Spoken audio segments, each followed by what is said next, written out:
Hello, and welcome back to the Living on Lemonade podcast. Today has been a heavier grief day for me, and I wanted to come on and just kind of talk about it in real time. I just think it's a bit more organic that way. At the time of this recording, it's Thursday. Yeah, Thursday, September 28th. It is also the 1 year anniversary from when my precious auntie, our Aunt Shirley, unexpectedly passed away. Now, the days leading up to today have been kind of surreal. In fact, the entire year has been surreal, if I can be totally honest. Um, my grief journey through this loss has been different different from the others. I think part of it is because we lost my aunt um, about 4 months after my dad, and my aunt was well loved in our family, her nieces and nephews, and her kids, and we just all love her so much. So to get that phone call that morning from my mom to say she had passed away. She was in the hospital. She was having issues with her pancreas, but her condition seemed to be stable. And then she just passed in the night. It was a shock. I think part of me is still shocked about it. And it was just strange going through the whole, visitation and funeral process, the whole traditional process.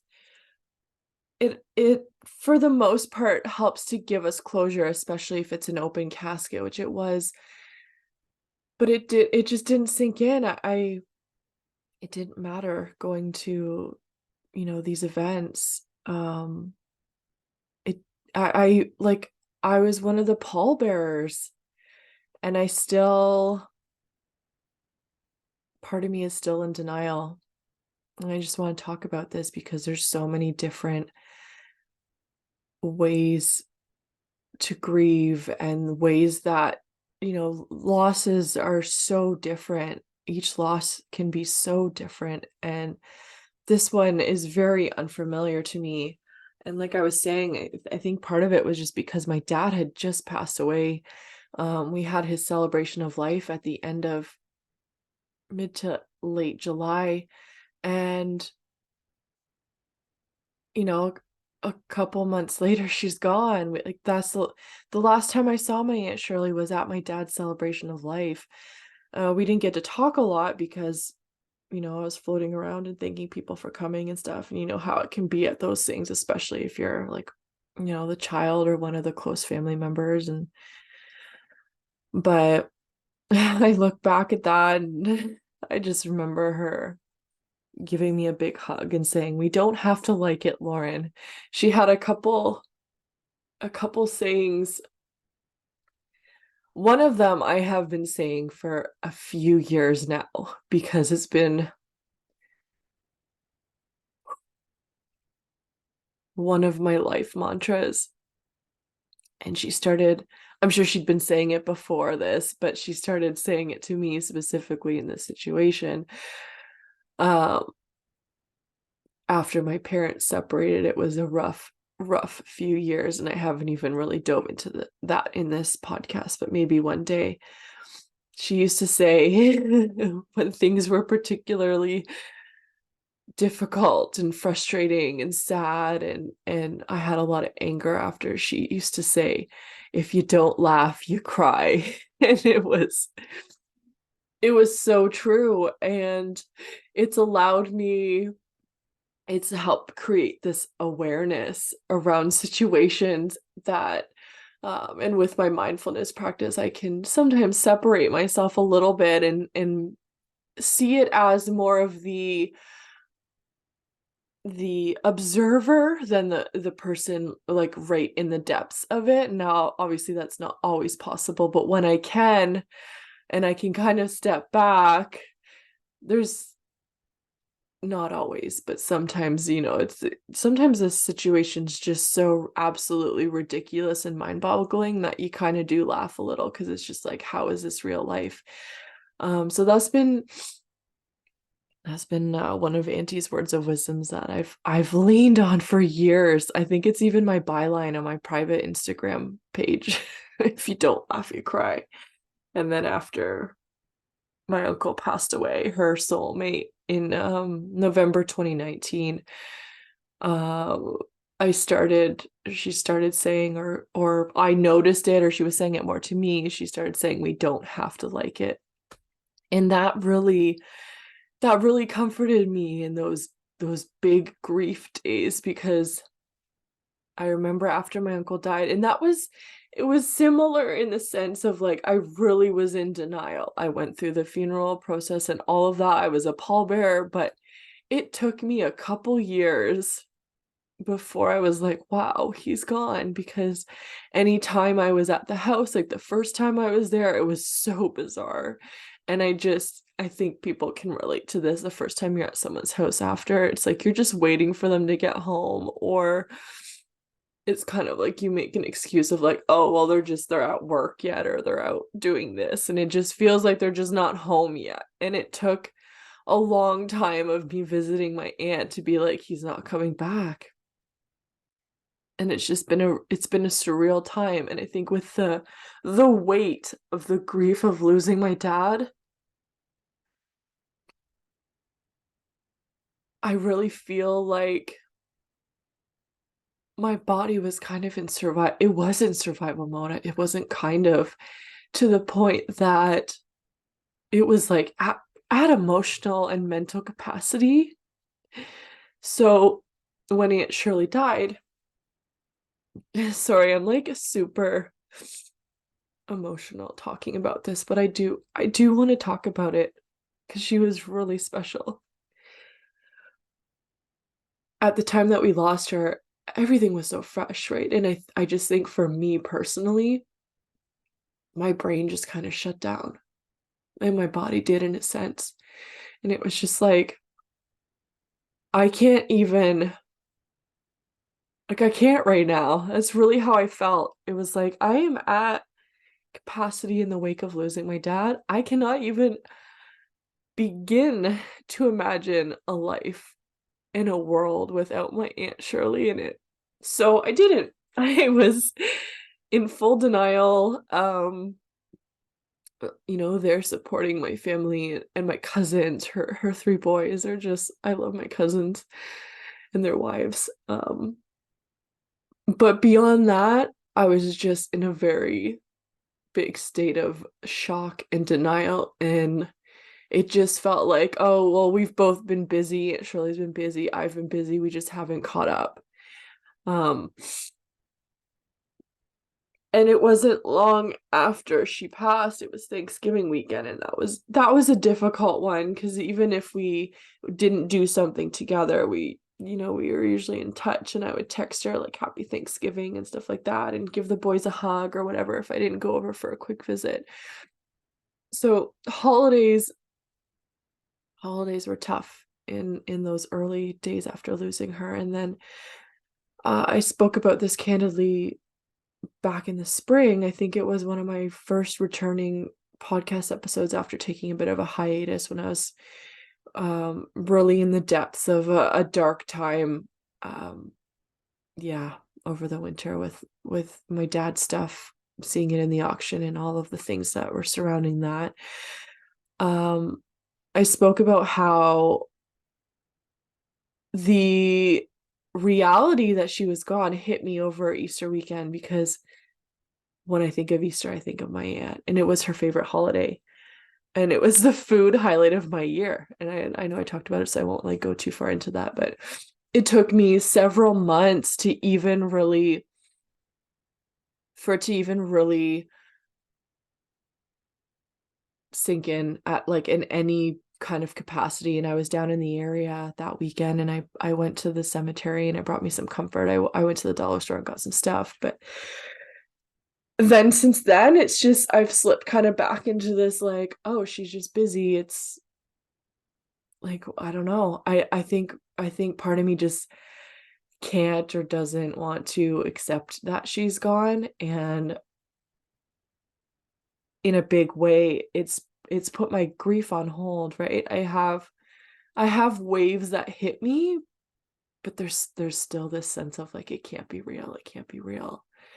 um and even in the spring over my mom's birthday, we went across the border for a day of shopping, and that's really the last thing my aunt did. She went shopping with my mom for 3 or 4 days, and then came back, went to her cottage, and then just wasn't feeling well. And so we honored her on my mom's birthday and stuff like that. And so we've done little things that kind of celebrate, because one of the things I want to talk about is just like when these milestones, these anniversaries hit, one of the things that helps me, and it both like it hugs my heart, but it allows me space to be with the grief and to lean into it so that I can release what needs to be released if it comes up. So there's some anniversaries with some of my loved ones who have been gone a little bit longer that I maybe don't cry on that day. I spend the day reflecting, but grief could hit me the next day, or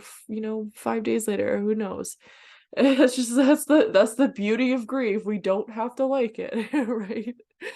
Um and where was I going with that?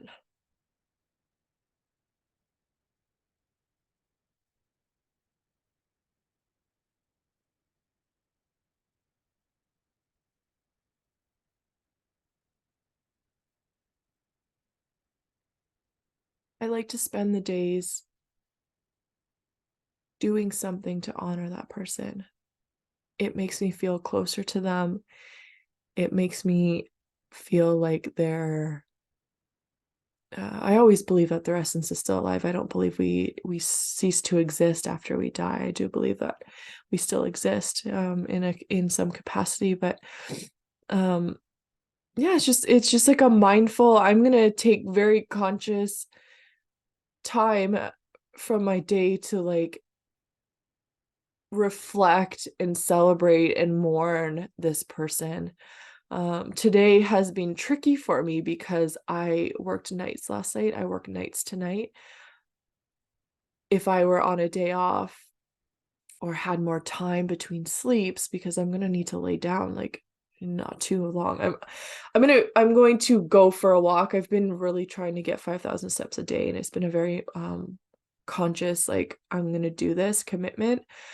But I wish that maybe I should have taken time off, but honestly, Auntie would have been like, "Don't worry about it. You can celebrate me any day and don't miss work." And that's just how she was. And but I would have loved to like go for a hike or something, but I'll do that soon. I will set aside a day of like, this is going to be a day to reflect on Auntie in like a greater capacity.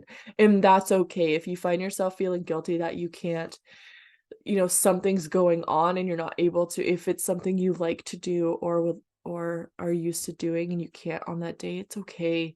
You can celebrate them any day, any moment, anytime, anywhere. So it really, the day doesn't matter, but you can. So for me, I'm just finding little moments of just reflecting. I'm recording a podcast so I can talk about her. That's one of the best ways we can navigate our grief, is by talking about our loved one, sharing stories, and really keeping their memory alive both in our hearts and by sharing with others. It's so therapeutic. It's one of the things that's helped me the most. And another little thing I'm doing is, my aunt loved, if you see the video, if you're on the YouTube channel, my aunt loved French Tim Hortons French vanilla. She always had some at her house, and I would pop by to just have a little visit, and she'd make one. And I remember she would warm it. She was like very exact with her measurements, and she would put it in a measuring cup. She'd put water in a measuring cup and she'd heat it in the microwave for a certain amount of time. And then she'd have like her specific amount of tablespoons of the French vanilla. And she was I'd like to share a little bit about my aunt, more than just like what it's been like without her, because she was so special. But yeah, she very specific. She loved her routine and stuff, and you could kind of just fall in place with it, which was cool. Um, this mug was from her, like on Easter, she would she like when I was younger and even like kind of a little bit older, sometimes she'd buy stuff like she'd buy like the mugs from the dollar store or something, or she probably I think this is PC President's Choice, so she probably got it at like the superstore and she'd get kind of one for everyone and then we'd have like something to take home. We usually had something to take home on those holidays. And for Christmas when I was growing up, she always gave me a a music box. So I have a few music boxes and stuff, and I have 2 or 3 mugs from my aunt in my cupboard, and it's one of those things that every time I open my cupboard and I choose that one, it's like it just reminds me of her. And it's so special when we have just those little to anyone else, it's just a mug with a couple chicks on it. It's a cute little mug. But to me, it's like it makes me remember her. So before I continue, cheers to my aunt and her beautiful life and the beautiful love that she had to give for her family and those around her.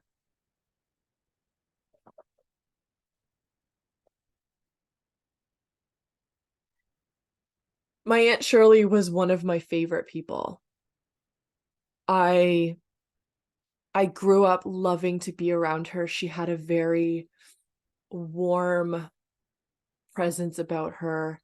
There was no question about how much she loved me and my family.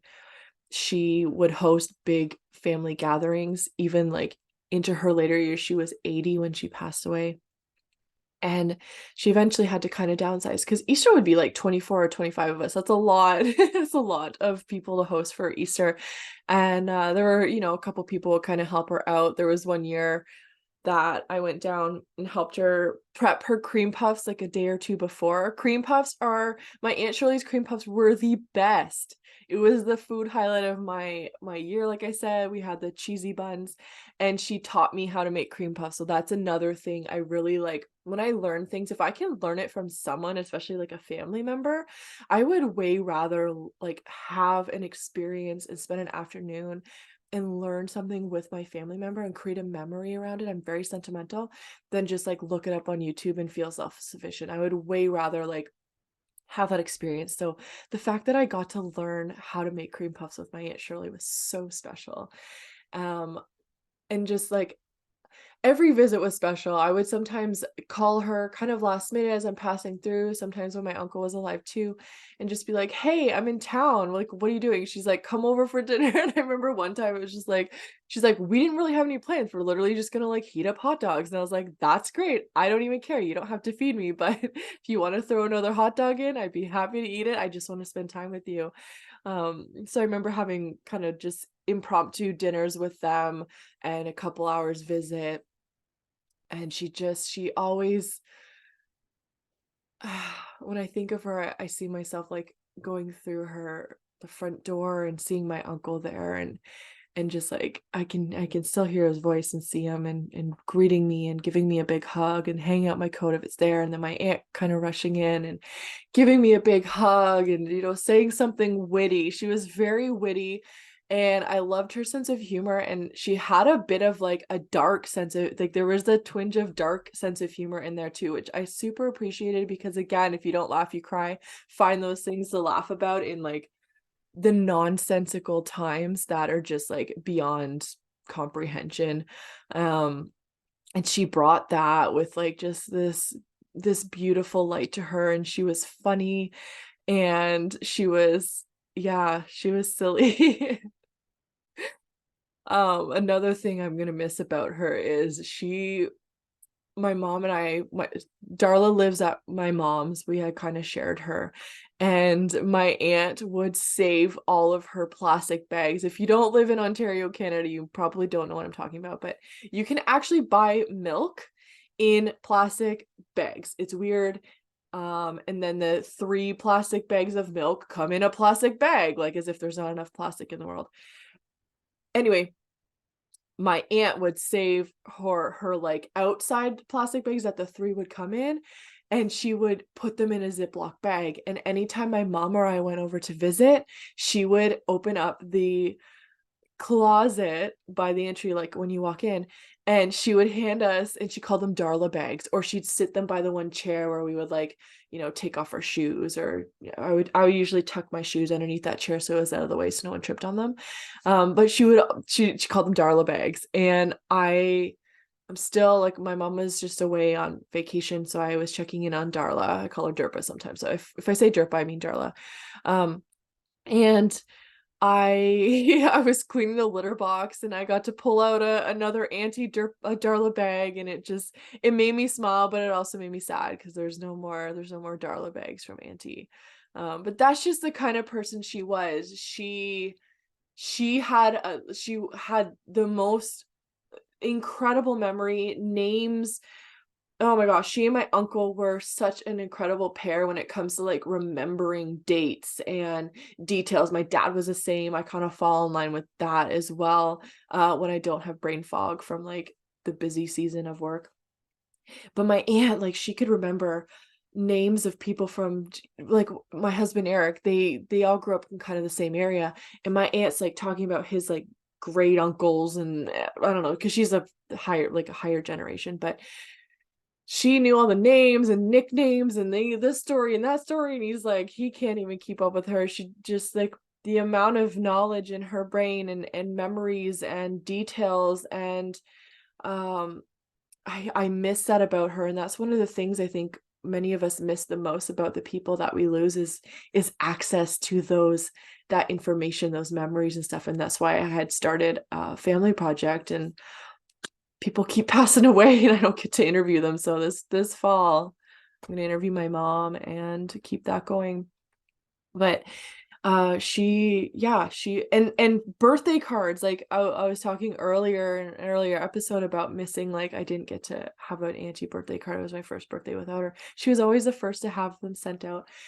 She, if I remember correctly, on her calendar, she would have like everything. She would have like the people's birthdays and stuff, and she was always the first one to send them out. She had an abundance of like cards, and I think they were kind of like um pre-labeled, and then she would like finalize it and send it out, because last year after she passed, it was like she probably had some cards that were about ready to go out. So I think my cousin was maybe going to send them anyway, just like to give those people a heart hug. That was just my aunt. She was incredible memory. She was funny. My uncle was a storyteller, but my aunt could tell a mean story too and just like make us laugh. And she had such beautiful access to the past and so many good memories and stories. And I miss that so much about her. I miss just going over and just having a visit. Like, it's not like we had to like meet somewhere or do something. I could just go over and we could just sit. And you know what? She loved having an afternoon nap. So and I love to nap too. So it kind of became a thing of like, depending on the time of day I was there and how long I was staying and what we were doing, it was just like, you know what? I think we both would just kind of curl up on couches in the living room and have a little catnap. And I love that was just like, there was no like, she didn't skip a nap because I was there. There was just this ease to our relationship of just like, you know what, I just want to lay down a bit. Or maybe she didn't nap at that time, but like I was feeling really tired after a shift or something. And it's just like, I'm just gonna close my eyes for 20 minutes. She's like, okay, I'll go like do something in the kitchen. And it's very unique, I think, in especially in society, because there's always like, you have to like be this way and don't do that. And it's really nice when you have those people in your lives where you're just like, you can just be like, hey, you know what, I just gotta close my eyes for a few minutes. And they're like, cool beans. And they don't think anything about it. And she was one of those people for me. And probably most importantly, she was a true ally. when it comes to just unconditional, non-judgmental love. There were a few difficult years, like I said, after my parents split, and there was a time or two that I needed to take a step back, and things weren't great with my dad and I. I spent some time, I was upfront with him. I just said, you know what, I have a lot to process, and I just need to spend some time. I need to not talk to you right now, basically. I was like, please give me some time. And it was fine. It was never a long time, couple months, maybe. I don't think I ever spent more than like 4 months just like not talking to him. And there was a long time where we were kind of like, we wouldn't talk much. But through that time, my aunt and my uncle were really my guiding lights in terms of like family. And they knew his side of things. They knew my mom, like they did their due diligence. And I so value and appreciate their integrity, and the fact that, because I can't say that for all my family members, they never turned their backs on me or my family, my sisters, my mom, and they listened to our side as well. They listened to what we were going through, and they kept their arms open, their homes, their doors open to us. And my uncle was the peacemaker. My aunt really also fulfilled that too. She wanted to keep family together. It was so important to both of them. So I know that when I wasn't talking to my dad, or things were like, we just weren't in a good place together, I know that weighed on both of them. But at the end of the day, they always listened to me with open ears, open arms, open hearts. And they never told me like what to do. They encouraged me. They said, I hope that you can heal from this. I hope that you and your dad can come back together. I hope that you can have a conversation and there's healing that happens. And I hope you come back together at some point, and don't rush it. You have to go through what you have to go through. And they never judged me. They never took a side and then treated me with ill intent, and just like, gave me the cold shoulder. That never ever happened. And looking back at like some things that have happened both back then and more recently, another blow to losing her was like, we lost our last true, like, we lost that unconditional love from that generation. It's gone. um and That's a heavy one. I miss that. I have like a hair. So yeah, that's my, I hope that yeah, I hope that paints a loving picture of my aunt. I She used to call me niece. I called her auntie. I called my uncle Cam uncle, and no one else gets auntie or uncle. It's just those two. And I miss her playfulness. I miss her love. I miss her love. And I know she's still loving me from somewhere. And I'll take some quiet times today, and maybe this evening. We do have a break room at work, so maybe I'll step to the side for a little bit and have just some quiet time to reflect, since I don't have a lot of free time between sleeps today. But like I said, we can celebrate anytime. Eric and I are going on the boat for our last kind of little boating weekend down the river, across the border this weekend. So maybe I'll find something special that will remind me of my aunt, and I'll be able to reflect a little bit more this weekend as well. But yeah, I just kind of wanted to talk that through. So if you're still here, you're still listening, thank you. Thank you for holding space for me in whatever time and place this is that you're listening. And yeah, I think grief is something to talk about, and it's so different. And this has been a very different experience for me. It still feels weird that I can't just text her. I texted my cousins and sent them my love. We've been keeping in touch, of course. And yeah, I it's a tough one. I think I'll wrap up this episode, but I hope, if there's anything here that resonated with you, I'm sending you so much love. And just know that grief is, oh, it's so different, it's so weird, it's we don't have to like it. That's kind of the bottom line. And Yeah, if you're missing someone right now, I'm sending you a big hug. And I hope you got a little heart hug, and I enjoyed talking about my Aunt Shirley, um, and sharing a bit of her with you. I certainly will be keeping those memories and that love. I just feel her love close, so close in my heart. And just one day at a time, right? Even when it doesn't feel real, we just gotta keep going, keep remembering, keep loving. So take care, everyone, and we will see you inside the next episode. Bye.